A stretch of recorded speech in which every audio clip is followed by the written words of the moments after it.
नेपालको इतिहासमा एउटा यस्तो रात थियो जुन रात सकिँदासम्म देशका सबैभन्दा शक्तिशाली व्यक्तिहरू जीवित थिएनन्। त्यो रात थियो कोत पर्व। सन् 1846 काठमाडौँको दरबारभित्र सत्ता सङ्घर्ष चरम सीमामा पुगेको थियो। राजा राजेन्द्र विक्रम शाह कमजोर मानिन्थे। रानी राज्यलक्ष्मी आफ्नो छोरा रणेन्द्रलाई राजा बनाउन चाहन्थिन्।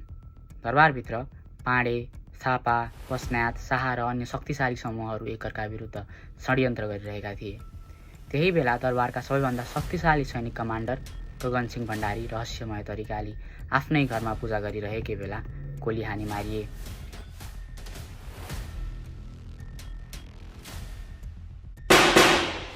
उनको हत्या कसले गर्यो आजसम्म निश्चित उत्तर छैन। गगनसिंह रानीका अत्यन्त विश्वासपात्र थिए। उनको मृत्युको खबर सुन्नासाथ रानी क्रोधित भइन्।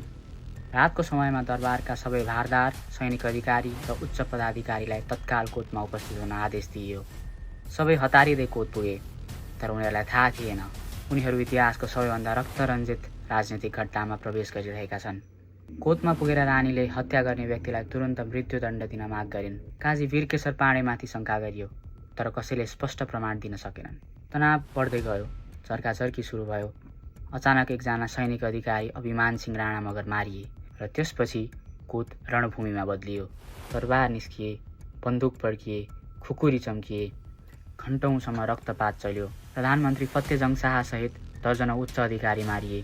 केही मानिस पर्खाल नागेर भागे, केही नाला मार्फत उम्किए र धेरैजना त्यहीँ ढले। जब बिहान भयो, नेपालको सत्ता सन्तुलन पूर्ण रूपमा बदलिसकेको थियो। एक व्यक्ति सबैभन्दा बलियो बनेका थिए, जङ्गबहादुर राणा। त्यसपछि उनी प्रधानमन्त्री बने।